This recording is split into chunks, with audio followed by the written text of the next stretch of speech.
Alabama's run game has got to be better in 2025. In each of the last 2 seasons, it's been way too inconsistent. It's been way too unreliable, and that has caused massive issues within Alabama's offense and the success that it's been able to have overall. Today, we're here to talk about what Alabama needs to change and how they need to do it. Let's get after it.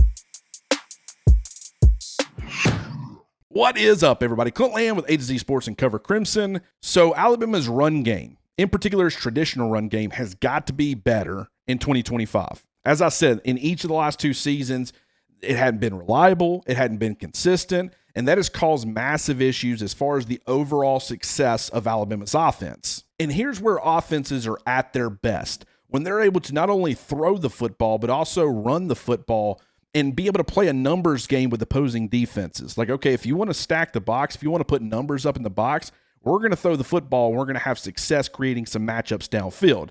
But if you want to pull guys out of the box and try to stop our passing attack, we're going to be able to run the football, and we've got the offensive line to move your guys off the line of scrimmage. We've got the running backs to make you guys miss. We can cause issues in a variety of ways, and that is something that I think has been missing from Alabama's offense in each of the last 2 years. Yes, they've had a lot of success with Jaylen Miller in the run game, but when it comes to the running backs and getting them consistently involved, getting them some volume, and allowing them to help your offense stay on schedule, you haven't seen that nearly enough. And you've seen that under 2 different offensive coordinators. The only constant has been Jaylen Miller, and maybe moving to Ty Simpson will help that. I do think it will to an extent, but you've also got to get just better play from that position. I think Jaylen Miller is a phenomenal player. I think he's got tremendous long speed. I think you can do some different things with him in the passing game, whether it be split him out wide, put him in motion, allow him to run routes out of the backfield. He's good in pass protection. He's a good blocker when you get him out on the perimeter.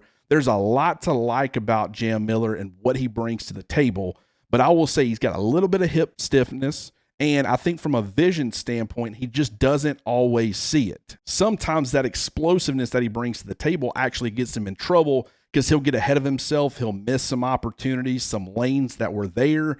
Would like to see him display a little bit more patience, but there's no doubt from a physical tools perspective, he's got a lot of desirable traits at that position. And you've got other guys in that room. Richard Young is certainly a guy who is a former top 100 recruit, definitely has that power profile that you look for at that position. You have guys like Draylen Washington, who was brought over from Louisiana. You have guys like Kevin Riley, a former top 100 recruit. A.K. Deere was the number 2 ranked running back in this previous recruiting cycle. But the guy that I want to talk about that I think can help Alabama's offense the most at the running back position is second-year player Daniel Hill.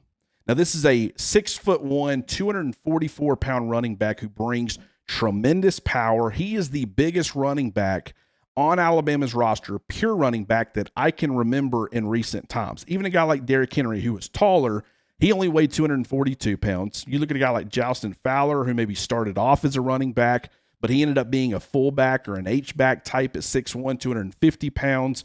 I just have not seen Alabama have a 6'1", 244-pound running back who brings a very versatile skill set to the table, quite like Daniel Hill. But I think that this guy's ability to run the rock is extremely underrated. And if, as I said before, if you want to have success offensively, you've got to stay on schedule. And Alabama has not done that nearly well enough in each of the last 2 seasons. There's been way too many second and longs. There's been way too many third and longs.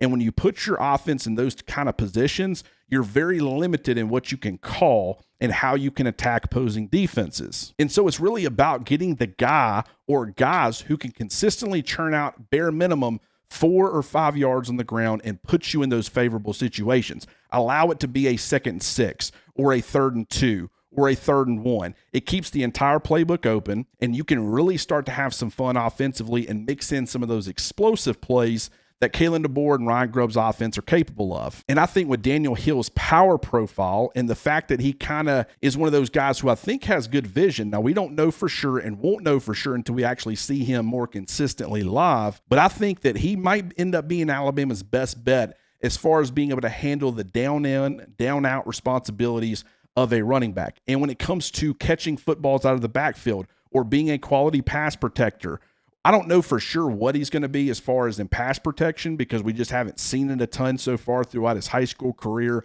or as a true freshman this past season, but I know this guy has the ability to catch the football out of the backfield. And he has the ability to be a true threat in the passing game. And that's why I think he has true 3-down potential as a running back and a guy who eventually you can do some more different things with. Now, do I think he's going to be Alabama's top running back or their workhorse running back?